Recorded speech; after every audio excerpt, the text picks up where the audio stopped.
Hello dear student, आज start कर रहे हैं हम नया चैप्टर, एक ब्रांच अकाउंटिंग। ठीक है, सीए इंटर और सीएमए इंटर का ग्रुप 1 का चैप्टर है आपका, एक ब्रांच अकाउंटिंग। देखो जी, ब्रांच अकाउंटिंग, जब किसी कंपनी को अपना बिजनेस बड़ा करना होता है तो क्या करना पड़ेगा? बिजनेस एक्सपेंड करने के लिए नई ब्रांचेस ओपन करनी पड़ेगी। जैसे एक एसबीआई बैंक है, अगर एसबीआई बैंक आज तक सिर्फ इन्होंने एक ही ऑफिस बनाया होता और वहीं पे काम कर रहे होता तो ये छोटा सा बिजनेस होता, लेकिन इन्होंने बिजनेस एक्सपेंड करने के लिए क्या करा? अपनी कई सारी ब्रांचें ओपन करी, अलग अलग ब्रांच ओपन करी। ऐसे ही अदर कंपनीज में भी एक हेड ऑफिस होगा। अगर इनको अपना बिजनेस एक्सपेंड करना है तो क्या करेंगे? ये कई सारी ब्रांच ओपन कर देंगे। हेड ऑफिस दिल्ली, मुंबई, इसके अलावा गोवा। ठीक है, अलग अलग जगह हमने क्या करा? जयपुर, कई सारी ब्रांच ओपन करी। अब इस चैप्टर में हमें पढ़ना क्या है कि इन ब्रांच ने क्या बिजनेस दिया हेड ऑफिस को। एक्चुअल में जो ब्रांच जयपुर, गोवा, दिल्ली, मुंबई, ये ब्रांचेस से जो काम कर रही हैं, इन ब्रांच पे जितनी भी ट्रांजैक्शंस हो रही हैं, सेल हो रही है, परचेज हो रही है, ठीक है, एम्प्लॉय को सैलरी वगैरह, वो सारे खर्चे और इनकम किसका? एक्चुअल में हेड ऑफिस का। कंट्रोल कौन करेगा इन सबको? Head office. ठीक है, हेड ऑफिस का कोई एक प्रोडक्ट होगा, जिस भी प्रोडक्ट में कंपनी डील करती है, वो प्रोडक्ट हम किसको दे देंगे? अलग अलग ब्रांचेस को दे देंगे, और ये अलग अलग ब्रांचेस हमारे डिफरेंट सिटीज में या डिफरेंट एरियाज में क्या करेंगे? सेल्स करेंगे। ओवरऑल बिजनेस क्या होता जाएगा? ग्रो होता जाएगा। तो अपने बिजनेस को एक्सपेंड करने के लिए हम क्या करते हैं? ब्रांचेस सिस्टम यूज करते हैं और अकाउंट ब्रांच को बढ़ाते जाते हैं। ठीक है, ओवरऑल प्रॉफिट भी बढ़ जाता है। इस ब्रांच का प्रॉफिट सारा मर्ज कर दो तो हेड ऑफिस का प्रॉफिट निकल के आ जाएगा। अब इस चैप्टर में हमें पढ़ना है कि दिल्ली ने क्या कमा के दिया, मुंबई से कितना कमाया, गोवा से कितना कमाया, जयपुर से कितना कमाया, ये सारा। अब आपको पता है कि एक नॉर्मल बिजनेस में, किसी भी बिजनेस एंटिटी में, जो भी बिजनेस एंटिटी है, कोई भी बिजनेस एंटिटी है, यहाँ पर क्या बनाना पड़ेगा? हमें बुक्स ऑफ अकाउंट बनाना पड़ेगा। Books of account, right. Books of account में हम क्या बनाते हैं? जनरल लेजर, ट्रायल बैलेंस, फिर बैलेंस शीट्स। ठीक है, इस तरह से cash book, purchase book, sales book, बहुत सारी अकाउंटिंग करनी पड़ती है। अगर मैं एक एक ब्रांच की ऐसे अकाउंटिंग करूंगा, यहाँ तो बहुत सारा अकाउंटिंग का वर्क हो जाएगा। ठीक है, इसलिए हम ये सारी प्रॉपर वे में अकाउंटिंग नहीं करते, एक शॉर्टकट यूज करते हैं। शॉर्टकट क्या? एक ब्रांच अकाउंट। एक ब्रांच अकाउंट बनाते हैं तो आपको सीखना है ब्रांच अकाउंट कैसे। ये सारी चीजें आपने general ledger, trial balance, profit and loss account, ठीक है, बैलेंस शीट, ये सारी चीजें ऑलरेडी पढ़ी हुई हैं।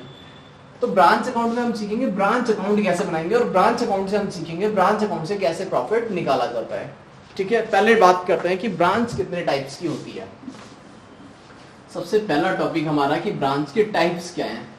देखो, ब्रांच के क्या क्या टाइप्स हैं। अगर मैं टाइप्स की बात करूं तो 3 टाइप्स की जनरली ब्रांच है। डिपेंडेंट ब्रांच, अगला independent branch, last foreign branch. ठीक है, डिपेंडेंट ब्रांच, इंडिपेंडेंट ब्रांच और फॉरेन ब्रांच। अब इनमें फर्क क्या है? एक हेड ऑफिस मान लेते हैं, कोई हेड ऑफिस है और एक ब्रांच है। अब ब्रांच में जितनी भी ट्रांजैक्शंस हो रही है, इसके बुक्स ऑफ अकाउंट कौन मेंटेन करेगा? Head office. अगर हेड ऑफिस ने मेंटेन करे बुक्स ऑफ अकाउंट तो उसको बोलोगे आप डिपेंडेंट ब्रांच। ब्रांच ने अपनी अकाउंटिंग खुद कर ली, हेड ऑफिस को काम नहीं दिया, हेड ऑफिस ने सारे बने बनाए बुक्स ऑफ अकाउंट कॉपी करे अगर ब्रांच के, तो उसको बोलेंगे इंडिपेंडेंट ब्रांच। डिपेंडेंट ब्रांच क्या करता है? डिपेंडेंट ब्रांच के बुक्स ऑफ अकाउंट कौन मेंटेन करता है? Head office. इंडिपेंडेंट ब्रांच के बुक्स ऑफ अकाउंट कौन मेंटेन करेगा? ब्रांच खुद मेंटेन करेगा। फॉरेन ब्रांच में कौन करेगा? ब्रांच को ही करना पड़ेगा। तो ये भी एक इंडिपेंडेंट ब्रांच का ही टाइप है, लेकिन फॉरेन ब्रांच में। ठीक है, अब ये करना क्यों पड़ता है? देखो, जब भी आप नया बिजनेस स्टार्ट करते हो, जैसी कोई भी नई ब्रांच खोली मैंने, तो वहां पे जरूरी नहीं है कि इमीडिएट कोई अकाउंटेंट बिठाया जाए। छोटा सा बिजनेस है तो अभी अकाउंटेंट नहीं है वहां पर। जब तक अकाउंटेंट नहीं है वहां पर, तब क्या करना है? हेड ऑफिस बुक्स मेंटेन कर रहा है, डिपेंडेंट ब्रांच हो जाएगा। जब यहाँ पर अकाउंटेंट रख लेंगे तो कौन मेंटेन करेगा बुक्स? ब्रांच खुद मेंटेन करेगी, तो उसको बोलेंगे हम इंडिपेंडेंट ब्रांच। ऐसे ही फॉरेन ब्रांच तक का बिजनेस है तो बड़ा बिजनेस ही होगा, वहां पे अकाउंटेंट होगा तो वो इंडिपेंडेंट ब्रांच का ही टाइप होगा। ठीक है, अब देखते हैं मेथड क्या क्या यूज करने हैं हमें प्रॉफिट एंड लॉस। ये तो हो गया टाइप्स ऑफ ब्रांच। अब मेथड्स की अगर मैं बात करूं तो हमारे पास मेथड्स के क्या क्या टाइप हैं। सबसे पहले हम जो पढ़ेंगे वो मेथड होगा हमारा डेटर मेथड, डेटर सिस्टम या फिर डेटर मेथड बोलते हैं। सेकंड मेथड का नाम होगा आपका stock and debtor method. Stock and debtor method.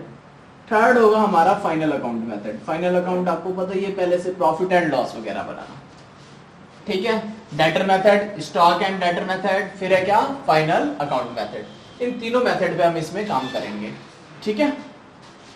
अभी मैं आपको डेटर मेथड बताता हूं कि डेटर मेथड में किस तरह से ब्रांच अकाउंट बनाया जाएगा। इस मेथड में हम क्या बनाएंगे, डेटर मेथड के अंदर ब्रांच अकाउंट। क्या बनाएंगे, सिर्फ ब्रांच अकाउंट। इसके अंदर क्या बनाएंगे, इसके अंदर आपको 4 अकाउंट बनाने पड़ेंगे। कौन सा मेथड है ये, स्टॉक एंड डेटर, तो स्टॉक अकाउंट आना चाहिए आपको बनाना। सेकंड नंबर पे आपको डेटर अकाउंट बनाना आना चाहिए। डेटर अकाउंट कैसे बनाते हैं, फिर आपको एक बनाना पड़ेगा ब्रांच एडजस्टमेंट अकाउंट, फिर आपको एक बनाना पड़ेगा ब्रांच पीएनएल अकाउंट। इस मेथड में डायरेक्ट हम क्या बनाएंगे, trading and PNL, trading and PNL, right. तो ये 3 मेथड है हमारे पास। पहला डेटर मेथड, डेटर मेथड में हम सीखेंगे ब्रांच अकाउंट बनाना। दूसरा है हमारे पास stock and debtor method, stock account, debtor account, branch account और branch adjustment and branch PNL. Last वाला ट्रेडिंग एंड पीएनएल बनाएंगे, ठीक है। अभी मैं आपको इसका फॉर्मेट बताता हूँ, ये चीजें लिख लेना, बाकी आप देखो फॉर्मेट कैसे करना है, ठीक है।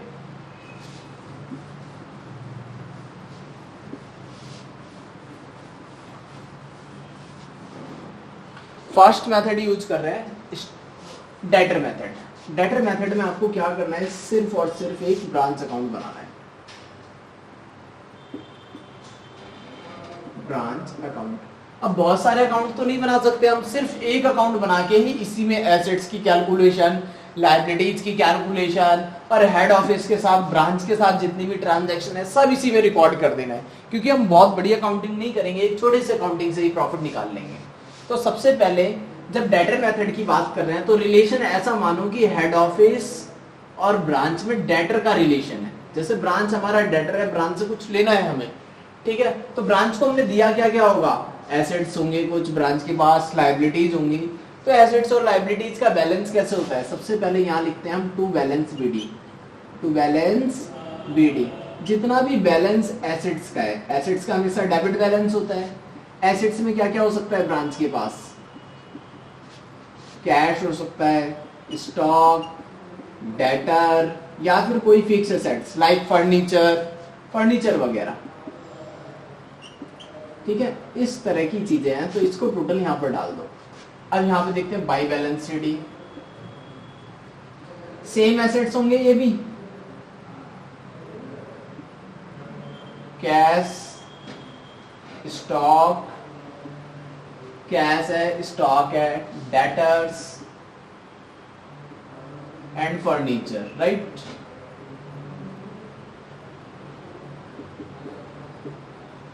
इन सारी चीजों को आप यहाँ पे डाल दो। एसेट्स का ओपनिंग बैलेंस, एसेट्स का क्लोजिंग बैलेंस ऐसे होता है अकाउंट्स में, ठीक है। फिर हो सकता है ब्रांच के पास कुछ ओपनिंग लायबिलिटीज हो, तो ओपनिंग लायबिलिटीज के लिए by balance BD. Credit side में आप किसी भी लायबिलिटी, आउटस्टैंडिंग सैलरी हो, आउटस्टैंडिंग रेंट हो, अपोजिट साइड कोई क्रेडिट बैलेंस जो बचेगा लायबिलिटी का, बैलेंस शीट। क्लोजिंग लायबिलिटी का कोई भी बैलेंस है तो यहाँ पर आप डाल दोगे, ठीक है। अब बात करते हैं transaction between the head office and branch की। हेड ऑफिस ने गुड्स दिए होंगे ब्रांच को, रिकॉर्ड करो टू गुड्स सेंड, जितने भी गुड्स आपने ट्रांसफर करे ब्रांच को। गुड्स सेंड के बाद कुछ कैश हमने सेंड करा होगा, कैश या चेक जो भी है, किस लिए, रेंट वगैरह के लिए, सैलरी के लिए, जितने भी एम्प्लॉइज वगैरह काम करते हैं सबका खर्चा देना पड़ेगा, तो ये सारे कुछ। अगर गुड्स रिटर्न आ गए तो अपोजिट साइड में एंट्री करो, बाय गुड्स सेंड, ठीक है। अब हेड ऑफिस ने, ब्रांच ने क्या करा होगा, ब्रांच ने हेड ऑफिस को कैश भी तो रेमिट करा होगा, जो कैश सेल से पैसे आए हैं, डेटर से पैसे आए हैं, ये सारे। तो बाय कैश रेमिटेंस, ये पैसा आएगा कहां से, कैश सेल से, दूसरा कहां से आएगा, डेटर से जो भी कलेक्शन आई, कैश सेल्स और डेटर, जितना भी कलेक्शन आया वो यहाँ पर डाल दो, ठीक है। इसके बाद मैं बात करता हूं अगले टॉपिक की। देखो, जब भी हेड ऑफिस कभी भी अपने ब्रांच को गुड्स देगा तो जरूरी नहीं है कि सारी कॉस्ट हम इनको बता दें।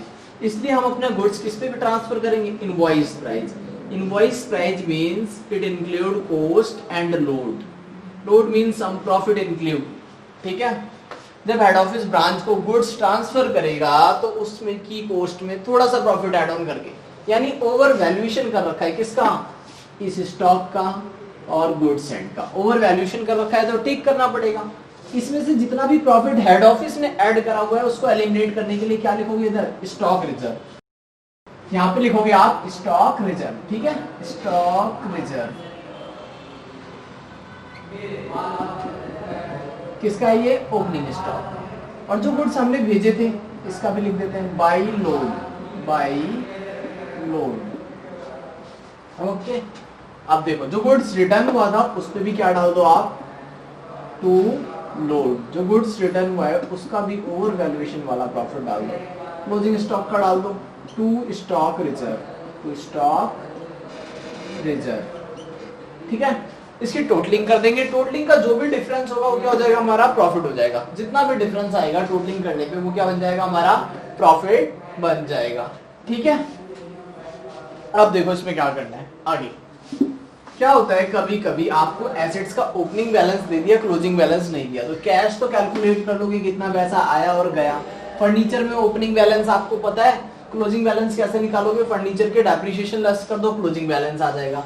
अब स्टॉक और डेटर के लिए आपको क्या करना पड़ेगा, स्टॉक अकाउंट और डेटर अकाउंट आपको प्रिपेयर करना पड़ेगा। तो कैसे प्रिपेयर करते हैं देखो, स्टॉक अकाउंट कैसे बनाओगे आप, एक बनाना है आपको branch stock account, branch stock account, एक बनाना है साथ में ब्रांच डेटर अकाउंट,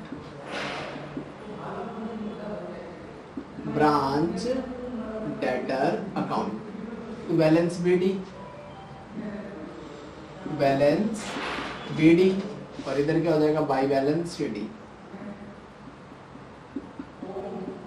ठीक है। ओपनिंग बैलेंसेस हो गए। फिर और जो गुड्स भेजे थे हमने, टू गुड्स सेंड, ठीक है, goods send, opening balance, goods send. इसके बाद जो ब्रांच ने क्या करा होगा, गुड्स कम कैसे होंगे, सेल्स करने से, तो दोनों सेल्स लिख दो यहाँ पर अलग अलग। कैश सेल्स प्रेजेंटेशन ऐसे ही देनी है सेम, और फिर एंट्री डाल दो क्रेडिट सेल की, क्रेडिट सेल्स, कैश सेल्स हो गया, क्रेडिट सेल्स हो गया। इसके अलावा यहाँ पर एक चीज और आती है, शॉर्टेज। शॉर्टेज क्या होता है, कभी कभी स्टॉक मिसिंग हो जाता है, ठीक है, तो शॉर्टेज बोलते हैं उसको। स्टॉक मिसिंग हो जाएगा तो कैलकुलेट, बैलेंसिंग फिगर में निकलेगा ये हमेशा। आपको ओपनिंग क्लोजिंग बाकी चीजें दे रखी हो, फिर भी इधर बैलेंस आ रहा हो तो शॉर्टेज। सेल्स रिटर्न करने से भी क्या हो जाएगा, स्टॉक की वैल्यू बढ़ जाएगी आपके पास गोडाउन में, तो सेल्स रिटर्न। और इधर कभी कभी क्या निकलता है, सरप्लस निकलता है, तो सरप्लस डालते हैं बैलेंसिंग फिगर, बैलेंसिंग फिगर निकलेगा सरप्लस का। डेबिट में निकलेगा तो बैलेंसिंग फिगर, इधर सरप्लस होगा, इस साइड निकलेगा तो शॉर्टेज हो जाएगा, ठीक है। अब देखते हैं ब्रांच की बात करते हैं, branch debtor account. Branch debtor account का ओपनिंग बैलेंस डाल दो पहले, टू बैलेंस बीडी, इधर आ जाएगा बाई बैलेंस सीडी, राइट। अब डेटर कैसे इंक्रीज होगा, डेटर इंक्रीज होगा जब क्या करोगे आप, क्रेडिट सेल, क्रेडिट सेल्स। कम कैसे होगा, बाई कैश, डेटर से पैसे ले लिए, डेटर्स को डिस्काउंट दे दिया, और डिस्काउंट के अलावा कैश हो गया, डिस्काउंट हो गया, कोई बीआर ले लिया, कोई बैड डेट्स हो गए, ठीक है, जैसे भी डेटर्स काम हो जाए, ये सर अलाउंस हो गए, डेटर्स को अलाउंस दे देते हैं, तो ये सारी चीजें क्या होती हैं, डेटर्स को क्रिएट करती हैं। बैलेंसिंग फिगर बैलेंस शीट ही आ जाएगा। कोई चेक या बिल डिसऑनर्ड हो जाएगा तो डेबिट डेबिट हो जाएगा, चेक डिसऑनर्ड, ठीक है, ये यहाँ पर आ जाएगा। ये हो गया आपका ब्रांच स्टॉक अकाउंट और ब्रांच डेटर अकाउंट।